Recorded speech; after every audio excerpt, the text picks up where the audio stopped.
Welcome back. We're off the record. I feel the need to do another video, a little bit more relaxed than my main channel video going out today, but really talking about the same thing. So apologies in advance for some repetition. There is another story, another tribunal decision. You guys seem to, I won't say enjoy, but you appreciated me telling you about the previous tribunal decision, which I found was absolutely ludicrous. There are many more like it. It's certainly not an isolated incident, so there's another one I'll show you in just a moment. But first of all, I wanted to talk very briefly about essentially the same things with a little bit more freely, although I was sort of quite free in what I said on my main channel video today, which I'll link below. It's gone live already. But starting randomly, this case here, this guy you'll remember the video that went viral. He was threatening to kill Nigel Farage. He's now been given a 5-year prison sentence for threats to kill. Now, if we're blunt about it, why on earth should we, the taxpayers, be funding this guy, even if it is in prison? Why should we be funding this at all? Why not just immediately deport him? Now, to be fair to Shabana Mahmood, and I go with my gut instinct on some of these things, and my gut instinct is that she's going to be a little bit tougher than we've seen before, and she does seem to be taking the approach that we are going to get tough. I hope that it's not just words, although it will end up just words unless there's sufficient cooperation from the rest of government and international cooperation from the likes of France, etc. But however you skin this guy came on a boat from France. That's exactly where we should be going back to. No question marks, just, monitored and removed, and sent back to France. And the taxpayer should not be funding him in a jail cell or otherwise. And so it's just these things that I can really understand how frustrated everybody in the UK is right now. We are all jointly frustrated at these things. Another I don't think I talked about this much, if at all, in my main channel video today. I talked about a lot. Please do go and watch it. But in my research tabs I've got open here, this is Rachel Reeves previously confirming that there were going to be no more tax rises, and she was gleeful about it. Just have a listen to this, and I'll remind you of it. As I promised in the autumn, this statement does not contain any further tax increases. But when working people are paying their taxes while still struggling with the cost of living, it cannot be right that others are still evading what they rightly owe in tax. So she was quite clear, no more tax. And yet, now, with an exclusive with Sky News, it's confirmed. She is looking at further tax rises, but she's also looking at spending cuts. So you're going to be paying more taxes and getting less back in return. How can that possibly be justified? And don't even get me started on what I consider a purely spiteful, vindictive government policy that is the VAT on private school fees, because they have grossly underestimated the number of private school children that were likely to move to the state sector, forced out of private schools because their parents can't afford it anymore. There was this false belief, or I don't know, willful story that they put out that anyone that goes to a private school must therefore be wealthy. And that view then trickles down to other people. So then you get general people with great respect, no clue what they're talking about, making the bold statement that anyone that sends their children to private school must be wealthy because that's what some of them say. It's just not true. I personally know, both personally and professionally, know a lot of parents who send their children to private school who work multiple jobs, and they work damn hard to do so to be able to put their children to private school. And if that's, let's say, 3 children, and they absolutely scrimp and save to get those children to private school, and then the fees have gone up by 20%, maybe not quite 20%, maybe 19 or maybe 18% just because of the VAT. And that's aside from any standard fee rises. And as Bridget Phillipson keeps saying, oh, they've put the fees up. Well, yes, they put the fees up because inflation makes everything more expensive. If you don't put prices up for something and we have inflation, then you are not getting as much money for it as you were before because of inflation. Therefore, they have to go up just to keep in line with inflation. And if you've got a business such as private schools that are heavy in its staff and various things like that, and those costs go up, naturally, they have to put fees up to cope with the additional cost of employing the staff that run the thing in the first place. So yes, they have to put fees up. That is not saying that private schools are therefore wealthy and should be able to absorb most of the increase. So now we have the Telegraph reporting that 25,000 pupils have been forced out of private schools because of Labour. We have the Independent Schools Council reporting that a survey of 1,150 private schools show a decline of almost 17,000 pupils since last September, roughly 3.6%. And this is just decimating the private sector for education, of which we should be proud, should have been proud. Some of these schools standing for hundreds of years, for centuries, and they are decimated by this spiteful tax policy against private schools.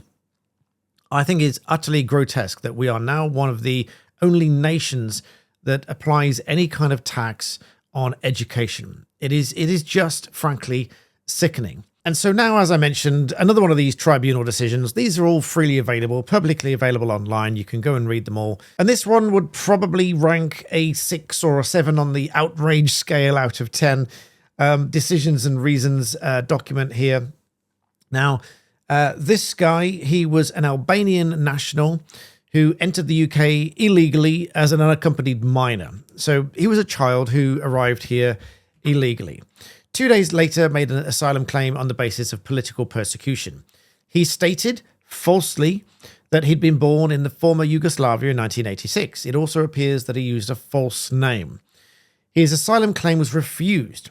Secretary of State, then, not being satisfied that he had a well-founded fear of persecution, he sought to appeal. That was withdrawn in 2003. So, bearing in mind, he entered in 2001. It's taken a couple of years already for this appeals process, and that was withdrawn in March 2003. He was then granted, now there's no detail here, but he was then granted exceptional leave to remain in 2005, 2 years later, and indefinite leave to remain in the September of that year, just a couple of weeks later. He was then naturalised with British citizenship in 2007. Meanwhile, he met A, his partner, in 2006, a naturalised British citizen. They are still together. They share 2 children, B and C, and it's common ground that C has additional needs. Skipping forward 10 years to 2017, he was then sentenced to 2 years imprisonment for the offence of acquisition of, use or possession of criminal property. He had been stopped and searched in possession of over 300,000 euros in cash, being the proceeds of crime. This conviction led to the deprivation and revocation team informing him that he was going to be deprived of citizenship henceforth. In 2021, some 4 years later, he was deprived of UK citizenship on the basis that it had been acquired through deception. A deprivation order was served on his legal representatives, judicial review was sought, and permission refused in October 2021. But he appealed under the provisions of the Nationality, Immigration and Asylum Act of 2002 against the decision of August 2023 to refuse his human rights claim following the making of a deportation order. So they made an order to deport him, and they refused to consider his human rights ground, so he went for judicial review and appealed against this refusal. And the matter came before a judge in June 2024. The first-tier tribunal conducted a stay-or-go analysis, balancing the hardships of the removal of versus retention, whether the family should stay or go. In essence, the judge held that it would not be unduly harsh for the partner or one child to remain in the UK without him or follow him to Albania. In respect of C, the child with special needs, the judge found that the removal or separation would be unduly harsh and allowed to appeal on human rights or Article 8 grounds. The first-tier decision accepted some asserted medical or support needs, but based on weak evidential foundation. The upper tribunal, however, found that the first-tier judge made an error of law in concluding that the deportation would be unduly harsh, particularly with respect to child C, holding that the evidence did not sufficiently support that the child's additional needs would require services in Albania or that those services would be unavailable. The judge's reliance on parental assertions and anecdotal claims such as food preferences abroad was insufficient at the high threshold of undue harshness. Another case where they were talking about the food requirements of the child. The judge had not properly evaluated whether the partner could adequately care for the child or whether support services might be available in Albania. And accordingly, the upper tribunal decided that there was an error of law, set aside the decision, preserved part of the decision, but otherwise remitted the matter back to the first-tier tribunal to be heard by a different judge to decide the sole issue of whether the consequences of deportation would be unduly harsh on this child, bearing in mind the arguments made, which included preferences for food and that sort of thing, and whether they required care. Now, all of which you might find is a waste of taxpayer money. You may take the human rights element and think that that's perfectly fair, that we'll be assessing people like this. But bearing in mind that he arrived in the UK illegally, he lied to the authorities, he obtained citizenship ultimately by deception, which is why citizenship was revoked. There was a deportation order, there was appeals, there was judicial review. He'd met someone here, they had children. They'd made all of these stay-and-go arguments and just trying to decide whether it's unduly harsh on the child for them to go back to Albania. And ultimately, this has been years upon years of appeals, judicial review, taxpayer money, and so on.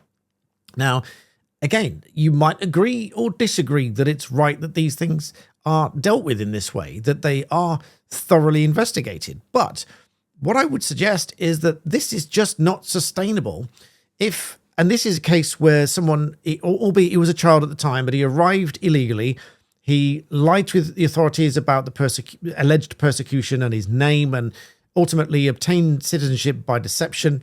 Just multiply that across 35,000 illegal migrants to the UK this year alone, and that's not accounting for the millions that have arrived in the UK over the years. This is just in the last couple of years or so, there's 50 to 100,000 that have arrived. There's something in the region of 100,000 applications for asylum that are in progress at the moment. When they say they're going to accelerate the clearing the backlog, some people are skeptical and think that means that they're just going to approve lots of them more easily and more quickly and thus clear the backlog. But in the event that any of these then commit offences, they will each and every one of them be entitled and be able to go through all of these appeals and the appeal process to delay and prolong any deportation, even after the Home Office has made the decision, we do not want you in the country anymore because you lied to get citizenship, you've committed offences, which means we can deport you, we've chosen to deport you, and then they go through all these appeals processes to prolong the decision and end up staying here. And ultimately now, because this is in the upper tribunal, it's remitted back to the first-tier tribunal, where you may not hear anything more of it. It might just be granted and might just stay here. And so that might go to another judge who just decides to let him stay. It may be decided again, and he might appeal again to the upper tribunal, and round we go on this carousel of people making arguments on human rights grounds, many of which are disingenuous. Some of them will be genuine, but many of which, let's be honest, many of these claims will be disingenuous. So this is the sheer frustration that people share. And if you didn't know about these cases, you wouldn't know just how frustrated you really ought to be. You only hear the bits that you get from the media. You don't get every one of these cases reported to you. The Telegraph does a good job of reporting some of them, but there are lists, literally lists of these cases. So I will promise to share one or two of them with you if you do want to hear about them, however frustrating it might be. At least you have an open source of information to guide you to understand these things. So for that, I urge you, please do subscribe to my channel here. We're off the record, speaking freely. I appreciate you joining me here. Do check out my main video today and the frustrations therein, particularly with regard to digital ID. More on that in another video. But boy, is this going to be a problem. One of my viewers is a cybersecurity specialist and has given me a lot of information. Please do go watch it. I'll link it below. In the meantime, thanks for joining me. I'll see you in the next one.